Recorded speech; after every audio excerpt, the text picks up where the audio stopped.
अस्सलामुअलैकुम। ये वाक़या कुछ साल पहले का है जब मैं पंजाब के इलाके नारोवाल के करीब एक गांव में सरकारी जंगलाती दफातर में काम करता था। वो एक दफ्तर एक पुराना 250 साल पुराने हवेली जैसा मकान था। नीचे बेसमेंट मिट्टी खोद कर बनाई गई थी। घर के कई कमरों में पुराने बड़े फेयर प्लेसेस थे। कुछ में तो अभी भी पुराने लोहे के हुक लगे हुए थे जिन्हें कभी पानी गर्म करने के लिए या पकाने के लिए इस्तेमाल किया जाता था। एक बाथरूम 90s-40 के आसपास बनाया गया था। उससे पहले वहाँ कोई बाथरूम नहीं था। कोई जगह तो ऐसी थी जहाँ से बेसमेंट नीचे नज़र आता था साफ। बेसमेंट की रोशनी जो जल रही होती थी वो ऊपर आती थी, इसीलिए चूहे और इंसेक्ट्स आम सी बात थी हमारे लिए। हमेशा मिलते थे और हम इसे एक नॉर्मल चीज़ समझकर जी रहे थे। बेसमेंट में एक पुराना ऑयल फर्नेस था जो बार बार ख़राब हो जाता था। सबसे अजीब चीज़ वहाँ एक अंधेरे वाला कमरा था जो फिल्म डेवलप करने के लिए बनाया गया था। मैं कभी उसमें नहीं गया था क्योंकि मुझे वहाँ जाने की ज़रूरत महसूस नहीं हुई थी कभी। अब मैं वहाँ गुजारे अपने वक्त के चंद वाक़यात आपके साथ शेयर कर रहा हूँ। ये तकरीबन 14 साल पहले की बात है। मुझे वहाँ हर वक्त ऐसा महसूस होता था कि कोई मुझे घूर रहा है। ये महसूसियत तब तक रहती थी जब तक मैं रात को अपनी गाड़ी में बैठकर घर वापस ना आ जाऊँ। वहाँ अक्सर अजीबोगरीब सी स्मेल आया करती थी, कभी तो अच्छी लेकिन कभी बहुत ही बुरी। किचन को चंद मरतबा थोड़ा बहुत नए तरीके से रेनोवेट किया गया था वहाँ। जब मैं वहाँ सुबह आता तो सारी अलमारियों के दरवाजे बंद होते थे, लेकिन जब मैं ऊपर वाले फ्लोर अपने ऑफिस में काम कर रहा होता था तो नीचे सब अलमारियों के खुलने की आवाज़ आती और जब मैं नीचे जाता तो वो सब खुली होती थी। तो ये देखकर मैं बहुत परेशान होता था। हालांकि मैं अभी थोड़ी देर पहले नीचे से आता था, लेकिन जब दोबारा जाकर देखता तो वो सारी खुली हुई होती थी अलमारियाँ। हत्ता कि वहाँ कोई मेरे अलावा होता भी नहीं था उस वक्त। इसके बाद अक्सर जैसे ही मैं उस बिल्डिंग में दाखिल होने लगता, ऐसा लगता जैसे तमाम नज़रें आप पर हैं। हमारे एक सेक्रेटरी ने, जो हमेशा सबसे पहले आता था, वो सबको ज़ोर से सलाम कहकर अनाउंस करता था। वो कहता था कि उसे कभी ज़्यादा खौफ नहीं होता था, लेकिन जब वो अकेला होता और अजीब आवाज़ें सुनाई देती थी उसे, तो ज़ोर से कह देता था, मैं यहाँ रहना नहीं चाहता, तुम्हारा कुछ नहीं बिगाड़ूंगा तो मेरा भी कुछ मत बिगाड़ना। कभी कभी ऐसा कहने से आवाज़ें बंद हो जाती थी, लेकिन हमेशा नहीं। मुझे सबसे पहली बार कुछ देखने का वाक़या तब याद है जब नीचे मीटिंग हो रही थी और मैं ऊपर से अपनी ग्लासेस लेने आया था। मेरा मुंह जो कि हालवे की तरफ नहीं था कि अचानक किसी के तेज़ कदमों की आवाज़ सुनाई दी मुझे। तो जब मैंने पलट कर देखा तो 2 साए जैसे लोग हालवे से गुजरते हुए पिछले ऑफिस में चले गए। एक काफ़ी लंबा था और एक छोटा। हर कदम की आवाज़ सुनाई दी थी मुझे। एक बार जब मैं और मेरा दोस्त, सिर्फ हम 2 लोग थे ऑफिस में, सर्दी का दिन था और हीटर दोबारा ख़राब हो गया था। हम एक छोटे हीटर से गर्म होने की कोशिश कर रहे थे। फायरप्लेस बंद थी। अचानक से ऊपर से भारी बूट्स के कदमों की तेज़ आवाज़ सुनाई देने लगी। हमने एक दूसरे की तरफ देखा। अब तक हम ऐसे वाक़यात के आदी हो गए थे तो इग्नोर कर दिया। रात में जब कुछ लोग घर चले जाते थे तो सफाई करने वाले आते थे। ऑफिस में हमारा रश कुछ ऐसा ही होता था कि उसमें भी ऑलमोस्ट 6 से ज़्यादा लोग नहीं होते थे। सफाई वाले को हर रात एक डायरी में नोट लिखना होता था कि उसने क्या काम किया है। कुछ दिन बाद उसने लिखा कि वैक्यूम चलाते हुए उसे कोई उसका नाम पुकारता सुनाई दिया। जब वैक्यूम बंद करता तो कोई आवाज़ नहीं आती। एक दिन उसने दीवार पे नोक किया। पहले कोई जवाब नहीं आया, लेकिन जब उसने दोबारा नोक किया तो जवाब में 2 नोक सुनाई दिए। उसने नौकरी छोड़ दी। उसके बाद हमारे बॉस की आदत थी कि वो अक्सर शाम में अकेले काम करती थी। मैं कभी कभी उसके साथ रुकता, लेकिन 6:30 के बाद कभी रुका नहीं था ज़्यादा। मैं ऐसा लगता था कि जैसे वो बिल्डिंग तो किसी और ही वक्त की है और जैसे कि रात को हमें दाखिल होने से मना करती हो। एक दफ़ा वो अकेली ऑफिस में बैठी थी जब उसने देखा कि एक बहुत लंबा साया हालवे से गुजरता है। वो साया भाग नहीं रहा था, धीरे धीरे चल रहा था। उसने कहा कि वो कम से कम 7 फुट लंबा था और इस वाक़ये से वो इतना डर गई कि कभी रात देर तक काम नहीं किया दोबारा। एक शाम जब वो दोबारा काम ही कर रही थी तो उसने ऐसा कुछ दोबारा महसूस किया था सारा। एक मर्तबा जब वो एक बड़े कमरे में काम कर रही थी जो कभी डाइनिंग रूम होता था, तो उसने देखा कि सामने एक 40 साल का मर्द खड़ा है जो 19वीं सदी के कपड़े पहने हुए था और उसकी आंखें ग्रे थीं। उसने भी हैरानी से उसकी तरफ देखा। जैसे उसे भी यकीन नहीं आ रहा था कि वो उसे देख सकती है। उसका जिस्म इतना ट्रांसपेरेंट था कि रोशनी उसके पार से गुजर रही थी। फिर वो मुड़कर सीढ़ियों की तरफ गया और गायब हो गया। उसकी चीख सुनकर मैं और मेरा दोस्त वहां आए, लेकिन उस शख्स को कभी दोबारा नहीं देखा। उसी कमरे में एक दिन जब मैं वहां से गुजर रहा था तो मुझे जहनी तौर पर एक औरत की आवाज़ सुनाई दी जो गुस्से में कह रही थी, ये मेरा घर है।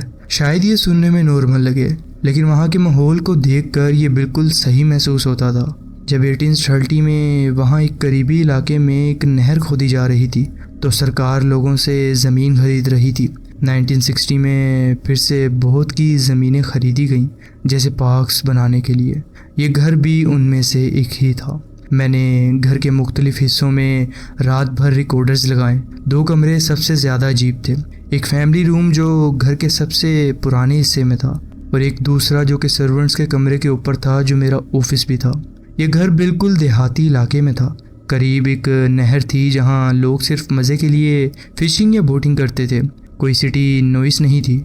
जब मैंने फैमिली रूम में एक रिकॉर्डर लगाया तो अगले दिन जब सुना तो बहुत हल्की लेकिन साफ क्लासिकल पियानो म्यूज़िक की आवाज़ सुनाई दी और एक भारी आवाज़ वाले मर्द की चीख जैसी आवाज़ भी सुनाई दी और कम से कम 2 बच्चों के रोने की आवाज़।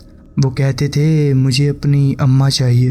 ये सबसे ज़्यादा खौफनाक दिन था मेरे लिए। मैंने फिर वो इलाके के रिकॉर्ड ऑफिस में रिसर्च की, पुराने डीड्स और विल्स पढ़े।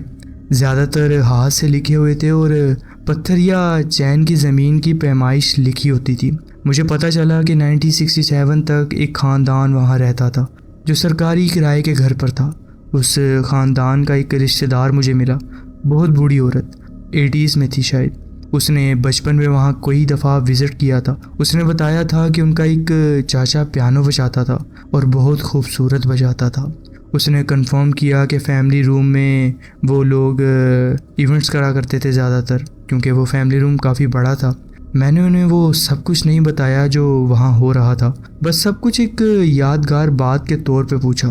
लेकिन ये सब साबित नहीं करता कि सारी चीज़ें किस वजह से हो रही हैं, जैसे मुख्तलिफ टाइम पीरियड्स के लोग, उनके कपड़े और शक्लें। लेकिन कम से कम पियानो और पाइन की खुशबू का राज खुला। कॉन्ट्रैक्टर्स भी अजीब चीज़ें महसूस करते थे। 2 जवान लड़के जो छत की रिपेयरिंग कर रहे थे कहते थे कि उनका सामान खुद ब खुद गायब हो जाता था, फिर दूसरी जगह मिलता। हम खुद सफाई करते क्योंकि कोई सफाई वाला रुकता नहीं था यहाँ पर ज़्यादा। एक बार एक मेहमान बाथरूम गया जहाँ एक क्लोसेट डोर था जो टॉयलेट के सामने था। जैसे ही उसने वो दरवाज़ा बंद किया, वो क्लोसेट का दरवाज़ा ज़ोर से हिलने लगा और नोब हिलने लगा, जैसे कोई अंदर से बाहर निकलना चाहता हो। वो इतना डर गया कि बिना टॉयलेट यूज़ किए ही बाहर आ गया। ऐसी शैतानी हरकतें वहाँ आम सी बात हो गई हैं। कुछ साल बाद हमारी फंडिंग बंद हो गई और मुझे दूसरी नौकरी लेनी पड़ी। लेकिन मैं जब भी अब उस इलाके में जाता हूँ, उस घर को देखता हूँ, घर अब भी कुछ अरसे से खाली है। शायद अब वहाँ के भूत सुकून से रह रहे हों। ये थे मेरे वाक़यात जो मैं आपके साथ शेयर करना चाहता था।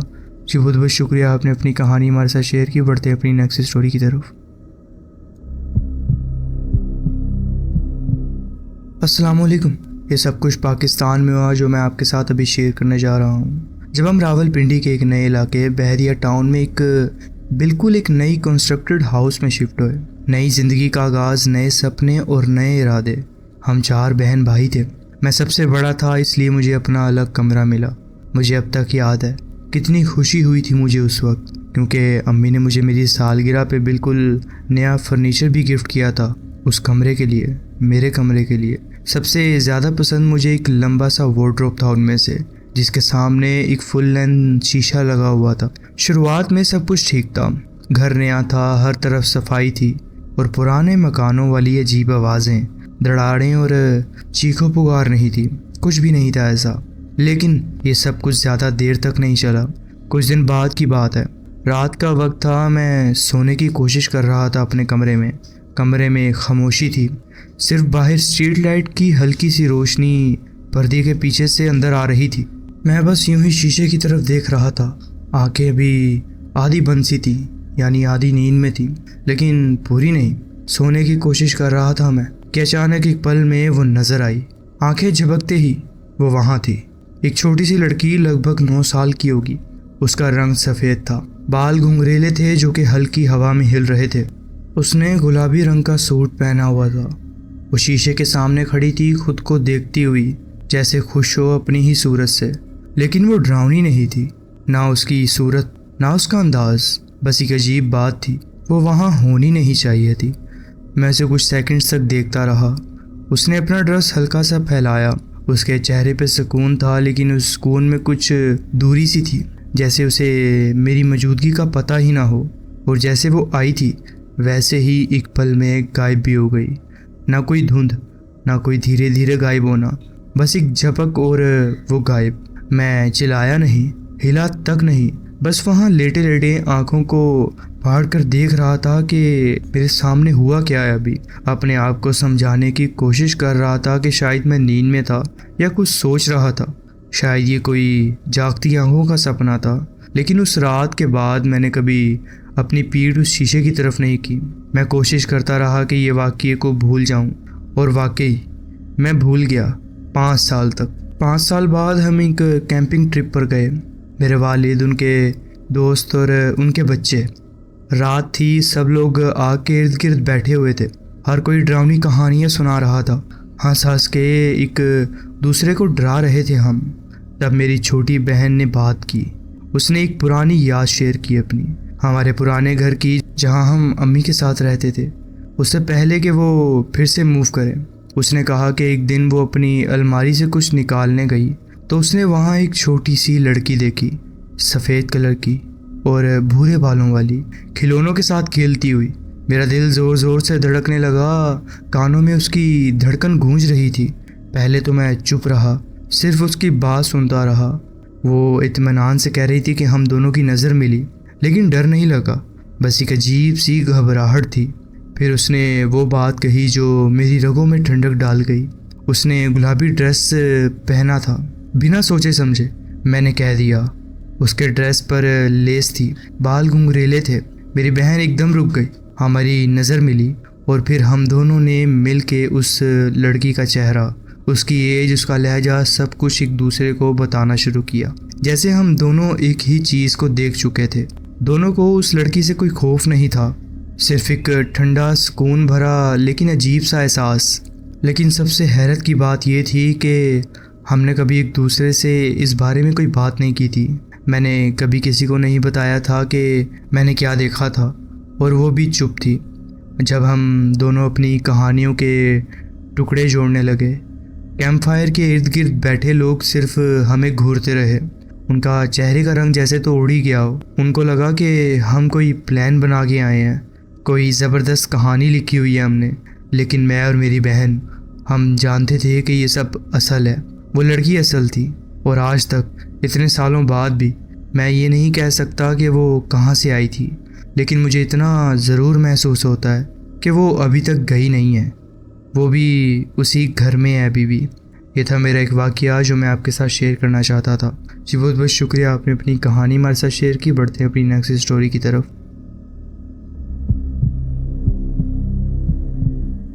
अस्सलाम वालेकुम। मैं तकरीबन 9 साल का था और ये बात 2012 की है, जब मैं अपनी माँ और बाप के साथ छुट्टियों पर गया।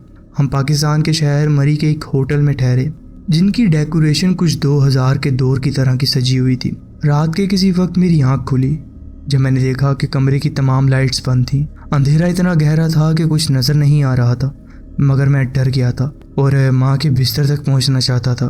तभी मैंने देखा कि मुझसे कुछ दूर एक सफ़ेद चेहरा नज़र आ रहा है मुझे। उस चेहरे की आंखों के गिर्द रोशनी सी चमक रही थी, सफ़ेद कलर की। मुंह भी था और एक छोटी सी नाक भी साफ नज़र आ रही थी। मैं उस तरफ गया, ये समझ कर कि शायद मेरी माँ का चेहरा है, और मैं उसे पकड़ रहा था। फिर मेरी माँ ने अचानक बिस्तर के पास वाली रोशनी ऑन की। वो तो कमरे के दूसरे कोने में बिस्तर पर थी, और मैंने फिर से दोबारा उस जगह देखा जहाँ वो चेहरा था, लेकिन अब वहाँ कुछ नहीं था। माँ ने मुझसे पूछा कि मैं क्या कर रहा हूँ, लेकिन मैं इतना हैरान था कि कुछ कह नहीं सका। उन्होंने मुझे दोबारा बिस्तर में आने के लिए कहा और मैं चंद मिनट्स में दोबारा सो गया। सुबह जब आँख खुली तो मैं भी उलझन में था कि मैंने रात को क्या देखा। मैंने अपनी माँ को सब कुछ बताया, लेकिन क्योंकि मैं एक छोटा बच्चा था, उन्होंने कहा कि शायद मुझे कोई ख्वाब आया होगा या मेरा वहम होगा। लेकिन मुझे पूरी तरह याद है कि मैंने जो देखा वो हकीकत था। सबसे अजीब बात यह थी कि मेरे माँ बाप दोनों को याद नहीं वो होटल कौन सा था, क्योंकि इस बात को बहुत अरसा गुजर चुका है। इसलिए मैं उस होटल की तारीख या किसी किस्म का रिव्यूज़ नहीं दे सकता आपको। मुझे ये जानना है कि क्या किसी को अंदाज़ा है कि मैंने किस किस्म का साया वहाँ देखा। क्या आपके साथ भी कभी ऐसा हुआ है तो मुझे ज़रूर बताइएगा। जी बहुत बहुत शुक्रिया, आपने अपनी कहानी हमारे साथ शेयर की। बढ़ते हैं अपनी नेक्स्ट स्टोरी की तरफ। अस्सलाम वालेकुम। मैं मुसलमान हूँ और मेरी दीन की रोशनी में मैं जिन्नात के वजूद पर यकीन रखता हूँ। शायद आपने उनके बारे में सुना होगा। ये मखलूक आग से पैदा की गई है। ये वही चीज़ें हैं जिन्हें दूसरी कौमों में भूत या शैतान कहा जाता है, लेकिन हमारे जिन उनसे ज़रा मुख्तलिफ होते हैं। कुछ अच्छे होते हैं लेकिन कुछ बुरे हैं। ये हमारी सोच और देखने की ताकत से परे एक और दुनिया में रहते हैं। अक्सर वो हमें नज़र नहीं आते, लेकिन कभी कभी वो इस दुनिया में भी ज़ाहिर हो जाते हैं, किसी जानवर, इंसान या किसी भी शक्ल में जो वो चाहें। बुरे जिन डर और गजालत से ग़िज़ा लेते हैं, इसलिए वो उन जगहों पर खींचे चले आते हैं जहाँ मनफी ताकत होती है। वो लोगों या जानवरों के साथ चिपक भी जाते हैं। जब वो इस दुनिया में ज़ाहिर होते हैं तो हर दफ़ा मुकम्मल तौर पर नहीं हो पाते। जब भी कोई जिन किसी दूसरी शक्ल में आता है तो कुछ ना कुछ अजीब होता है। शायद कोई पाँव उल्टा होता है या हाथ में एक ज़्यादा उंगली होती है। मैंने कभी नहीं सोचा था कि मैं ख़ुद कभी ऐसा कुछ महसूस करूँगा, मगर फिर वो रात आई और वो सिर्फ गलत नहीं थी, वो गैर फितरती थी। ये लाहौर के एक पुराने इलाके इचरा की बात है। रात का वक्त था, हर दिन की तरह। मैं अपने कमरे में बिस्तर पर लेटा हुआ था, मोबाइल स्क्रॉल कर रहा था, नींद आने का इंतज़ार करते हुए। मेरा कमरा तीसरी मंजिल पर है मकान की, और सामने छोटा सा आंगन है। रात खामोश थी। मैं कुछ ख़ास सोच नहीं रहा था, सिर्फ सोने की कोशिश कर रहा था। फिर अचानक मुझे बिल्ली की चीख सुनाई दी। पहले तो मुझे लगा कि ये तो आम सी बात है, गली की बिल्लियाँ आपस में लड़ती हैं या किसी जंगली हालात में होती हैं, लेकिन ये आवाज़ अलग थी। वो चीख रात की खामोशी में डर डाल रही थी। वो चीख गुस्से में नहीं थी, वो बेबसी थी, और लग रहा था कि मेरी विंडो के बिल्कुल नीचे से आ रही है। मैं चिड़चिड़ा गया। मैं उठकर खिड़की तक गया देखने के लिए कि क्या मसला है। मैं थका हुआ था, लेकिन मेरा तजस्सुस मुझ पर हावी हो गया। मैंने बाहर झांका, लेकिन कुछ नज़र नहीं आया। गली खाली थी, सिर्फ स्ट्रीट लाइट की मध्यम रोशनी में सब कुछ डूबा हुआ था। कोई बिल्ली नहीं थी और आवाज़ भी ख़त्म सी हो गई थी अब तो। मैं कुछ परेशान सा वापस अपने बिस्तर पर लेट गया, दिल में अजीब सी बेचैनी का एहसास करते हुए। घर में पुरसकून था और मेरा दिमाग भी इतना थका हुआ था कि ज़्यादा सोच नहीं सका।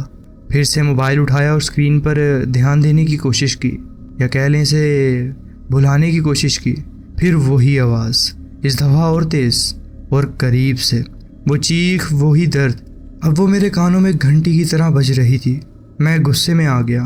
मैं उठकर फिर खिड़की की तरफ गया। इस बार नींद और चिड़पन दोनों भर गए थे, लेकिन जब मैंने फिर से बाहर देखा तो कुछ भी नहीं था। आंगन खाली था, सिर्फ स्ट्रीट लाइट की रोशनी में दरख्तों का साए लंबे हो रहे थे। फिर मुझे एक पतला सा साया दिखा, लेकिन कोई बिल्ली नहीं थी वहाँ पर। मैं देर तक वहीं खिड़की के पास खड़ा रहा, अंधेरे में देखते हुए, उस आवाज़ की वापसी का इंतज़ार करते हुए। लेकिन अब कुछ नहीं हुआ। अब दिल में घबराहट बढ़ने लगी थी मेरी। आवाज़ तो ख़त्म हो चुकी थी, लेकिन लगता था जैसे उसका एहसास अब भी हवा में तैर रहा हो। मैंने मोबाइल बंद किया, लेट गया, आंखें बंद करके सोने की कोशिश की दोबारा। बस तभी जब मुझे लगा कि अब नींद आने वाली है, वही आवाज़ वापस आई, इस दफ़ा और भी ज़्यादा तेज़ और इंतहाई खौफनाक। लेकिन अब ये इंसानी आवाज़ लग रही थी, जैसे कोई इंसान बिल्ली की आवाज़ निकाल कर कह रहा हो। और सबसे ज़्यादा खौफ की बात ये थी कि अभी ये आवाज़ मेरे कमरे के अंदर से आ रही थी। कुछ तकरीबन 5-10 मिनट गुजरे, फिर 15-20 मिनट, कुछ नहीं हुआ। मैंने खुद को तसल्ली दी कि शायद कुछ नहीं था। नींद में जहन को धोखा हुआ मेरे। बहुत रात हो गई थी, इसलिए मैंने लाइट बंद की और वापस लेट गया। नींद मुझे लपेटने लगी। मैं आंखें बंद कर चुका था, लेकिन फिर मैंने खुद को एक खौफनाक ख्वाब में पाया। वो ख्वाब ज़िंदगी का एक याद बना हुआ लग रहा था, लेकिन वो याद थोड़ी हुई थी। मैं अपनी ही गली में भाग रहा था, लेकिन सब कुछ उल्टा था। दरख्त अजीब तरह झुके हुए थे, साए लंबे और टेढ़े थे, आसमान भी अजीब सा था। मेरे पीछे कुछ था, कोई चीज़। उसका बोझ महसूस हो रहा था मुझे, उसकी नफ़रत, उसका गुस्सा। लेकिन मैं पीछे नहीं देखना चाहता था। आखिर मैंने हिम्मत करके पीछे देखा। वो एक साया था, बड़ा, स्याह और हर चीज़ से ज़्यादा अंधेरे में डूबा हुआ। उसकी शक्ल हमेशा बदल रही थी, जैसे अंधेरे में नाचता हो। वो मुझसे काफ़ी बड़ा था, उसकी आंखें पीली सी चमक रही थीं, उसके सांस मेरी गर्दन तक आ रहा था। फिर उसने हंसना शुरू किया, घुरघुराहट वाली हंसी जैसे। फिर वो मुझ पर झपका। मैंने अपना चेहरा हाथों से ढक लिया और तभी मेरी आंख खुल गई। दिल तेज़ तेज़ धड़क रहा था, अलार्म बज रहा था। रोशनी हल्की सी थी, सुबह होने वाली थी, लेकिन कुछ गलत था। मैंने बैठकर देखा और फिर देखा कि मेरी खिड़की खुली हुई थी। जब मैंने रात को उसे लॉक किया था, मुझे यकीन था, लेकिन अब वो आधी खुली हुई थी। मैं जम गया, समझ नहीं आ रहा था, दिल ज़ोर ज़ोर से धड़क रहा था। मैंने भागकर उसे बंद किया, लॉक लगाया, लेकिन देखने वाला एहसास हो गया था मुझे जैसे। दिन भर मैं गफलत में रहा, उस ख्वाब को सोचता रहा, वो जिस्म, वो साया और वो आँखें। जब शाम को मैं घर वापस आया, अपनी गली में गाड़ी रोकी मैंने अपनी, तो एक काली बिल्ली भागती हुई गुजरी मेरे सामने से, अननेचुरली तेज़ी से। मैंने गाड़ी से निकलकर आसपास देखा, बिल्ली गायब थी। फिर भी वो एहसास, जैसे कोई देख रहा हो, छोड़ता नहीं था मुझे। मैं अपना ध्यान अब वीडियो गेम पे लगाना चाहता था, क्योंकि उस वाक़ये को भूल सकूं, लेकिन कुछ भी काम नहीं आया मेरे। वो डर अब भी मेरे अंदर था, जैसे कोई हर वक्त साए में छुपा मुझे देख रहा हो। मैं जल्दी सो गया, लेकिन जैसे ही आंखों पर नींद का साया आया, फिर वही आवाज़, वही चीख, दूर से, फिर बिल्कुल नज़दीक से। मैंने खुद से कहा कि ये कोई बिल्ली होगी, लेकिन दिल जानता था कि ये आम बिल्ली नहीं है। मैं किसी तरह सो गया, लेकिन जब मेरी नींद खुली, मुझे महसूस हुआ कि मेरा जिस्म हिल नहीं पा रहा, जैसे कोई मेरे ऊपर बैठा हो। मैं हिल तक नहीं सक रहा था, मैं हिल नहीं पा रहा था। उस वक्त घबराहट छा गई थी जैसे। फिर समझ आया कि ये स्लीप पैरालिसिस है शायद। मैंने अपने दिल में दुआ पढ़ना शुरू की, सिर्फ मेरी आंखें हिल रही थीं। मैंने दिमाग में ज़ोर ज़ोर से वो दुआ पढ़ी, फिर धीरे से अपना सर मोड़ के खिड़की की तरफ देखा। वही बिल्ली, वही काली वाली, अब मेरी खिड़की के किनारे बैठी हुई थी और खिड़की खुली हुई थी। उसकी आंखें अंधेरे में चमक रही थी और उसकी चीख, अब वो चीख नहीं रही थी। मैंने देखा कि उसके पाँव उल्टे मुड़ गए थे, उसका जिस्म अजीब सा था, जैसे हड्डी ही उलट गई हो। मैं चीखना चाहता था, लेकिन कुछ कर नहीं पा रहा था। सांस लेना मुश्किल हो गया था मेरा। फिर वो बिल्ली अपने पिछले पाँव पर खड़ी हो गई और मुस्कुराई, और ऐसा लगा जैसे वो मुझे देखकर मुस्कुरा रही हो, सीधा मुझे देखकर। मेरा दिल जैसे रुक सा गया हो। उसका जिस्म हिल रहा था, लेकिन अननेचुरली तरीके से। उसके फर हवा में घुल गए थे। अब वो बिल्ली नहीं रही थी, सिर्फ अंधेरा था, एक काला अंधेरा। फिर एक आवाज़ आई, घिसी पिटी सी, जैसे कोई कुछ बोल रहा हो। लफ्ज़ अजनबी थे, लेकिन थोड़े बहुत पहचाने से लग रहे थे। कोई अजीब ज़ुबान थी, लेकिन इसमें ज़्यादा फ़र्क नहीं पड़ता, क्योंकि वो आवाज़ मेरी रूह तक सर डाल रही थी। मुझे बहुत घबराहट हो रही थी उस वक्त। तब तक मैंने अपनी दुआ मुकम्मल कर ली थी। मेरा जिस्म धीरे धीरे हिलने लगा था। जैसे ही मैं हिलने लगा, उस मखलूक ने गुस्से में मुझे देखा। उसकी मुस्कुराहट गुस्से में बदल गई। उसने एक बड़ी सी चीख मारी, इतनी तेज़ के कान फट जाएं जैसे। फिर वो खिड़की से बाहर कूद गई, मुझे एक आखिरी बार देखकर। फिर उसका जिस्म अंधेरे में घुल गया हो जैसे। मैं वहाँ जम गया, हिल भी नहीं सका दोबारा। वो खौफ अब भी मेरे साथ छुपा हुआ था। उस रात मैं नहीं सो सका। फिर कभी वो बिल्ली वापस नज़र नहीं आई, ना वो चीख सुनाई दी मुझे। दिन गुजरते गए, सब कुछ ठीक लगने लगा, लेकिन जब भी किसी आईने के पास से गुजरता, डर लगता कि कहीं वो साया वापस ना आ जाए। वो चीख, वो रात, वो डर अब भी मेरे अंदर है। उस रात मैं जल्दी सोना चाहता था, सिर्फ इसलिए कि कहीं वो चीख फिर से ना सुनाई दे। मैं दुआ करता हूँ कि तुम में से किसी के साथ ऐसा कभी ना हो। ये वाक़या मेरे लिए बहुत खौफनाक था और मैं ये कहकर ख़त्म करना चाहता हूँ कि मैं अपने आप को ना यकीन और यकीन दोनों के दरमियान समझता हूँ। मुझे खुद समझ नहीं आता कि ये मेरे साथ सब कुछ क्या हुआ था। ये था मेरा वाक़या जो मैं आपके साथ शेयर करना चाहता था। जी बहुत बहुत शुक्रिया, आपने अपनी कहानी हमारे साथ शेयर की। बढ़ते हैं अपनी नेक्स्ट स्टोरी की तरफ। अस्सलाम वालेकुम। मेरी उम्र उस वक्त तकरीबन 11 से 12 साल थी। एक रात मुझे पूरा यकीन था कि मैंने अपने घर में मुझे एक भूत मिला। उस रात मैं अपने ड्राइंग रूम में सोफ़े पर बैठा टीवी देख रहा था कि मेरी नज़र एक पुराने झूलने वाली कुर्सी पर पड़ गई जो धीरे धीरे आगे पीछे हिल रही थी। ये अजीब था क्योंकि खिड़कियां तो खुली हुई थी मगर वहाँ से हवा नहीं आ रही थी। उस मौसम में ज़्यादा हवा नहीं चल रही थी। थोड़ा अजीब लगा, लेकिन मैंने सोचा कुर्सी पुरानी है इसलिए अपने आप हिल रही होगी। लेकिन 1 मिनट बाद वो रुक गई और फिर दोबारा हिलने लग गई। अगली रात जब मैं दोबारा टीवी देख रहा था तो अचानक शेल्फ से एक कप गिरने की आवाज़ सुनाई दी। कुछ ठीक नहीं लग रहा था मुझे। अब कप अचानक कैसे गिर सकता था? मैंने सोचा कि शायद कोई छोटा जानवर होगा। मैं फ़ौरन किचन गया जो लिविंग रूम के बिल्कुल पास था और कप उठाकर वापस रख दिया। उस रात या उसके बाद कुछ नहीं हुआ। फिर तीसरी रात जब मैं ड्राइंग रूम में बैठा हुआ था, अचानक टीवी के साथ वाली टेबल पर रखा हुआ एक पुराना रेडियो अचानक से चालू हो गया। ये कोई हवा का झोंका नहीं था। रेडियो सिर्फ तब चलता था जब कोई हाथ से उसे चलाए। उस वक्त मेरी आंखों से आंसू निकल आए और मैं भागता हुआ अपने वालिदैन के कमरे में चला गया, जबकि रेडियो की आवाज़ अब भी सुनाई दे रही थी। मैं सीधा अंदर गया तो देखा कि मेरी माँ किसी से फ़ोन पर बातें कर रही है। मैंने उन्हें सब कुछ बताया और उन्होंने फ़ोन पे कहा ज़रा रुकना, और फिर मुझसे पूछा कि क्या हुआ दोबारा। मैं चीख कर बोला कि रेडियो अचानक चालू हो गया और मुझे लगता है कि कोई भूत है वहाँ पर। मेरी माँ ने आंखें घुमाई और बोला चलो मेरे साथ। हम दोनों वापस ड्राइंग रूम में गए। वहाँ जाकर देखा तो रेडियो बंद हो चुका था। मेरी माँ ने कहा देखा, कोई भूत वगैरह नहीं होता। मैंने कहा कि मैं सच कह रहा हूँ, लेकिन उन्होंने मेरी बात का यकीन नहीं किया। फिर वो वापस अपने कमरे में चली गई और फ़ोन पर बात करने लगी। उसके बाद कभी भी कोई अचानक हरकत या अजीब चीज़ें महसूस नहीं हुई। मैं काफ़ी दिनों तक लिविंग रूम में जाने से डरता रहा, लेकिन आखिरकार मैंने अपने डर का सामना किया। लेकिन ये वाक़या हमेशा मेरी यादों में रहेगा। मुझे मालूम है कि ज़्यादा लोग ऐसे मामलात पर यकीन नहीं करते, लेकिन मुझे पूरा यकीन है कि जब मैं छोटा था तो मेरा घर में वाकई कुछ ऐसी हरकत हुआ करती थी। ये था मेरा एक वाक़या जो मैं आपके साथ शेयर करना चाहता था। जी बहुत बहुत शुक्रिया, आपने अपनी कहानी हमारे साथ शेयर की। बढ़ते हैं अपनी नेक्स्ट स्टोरी की तरफ। अस्सलाम वालेकुम।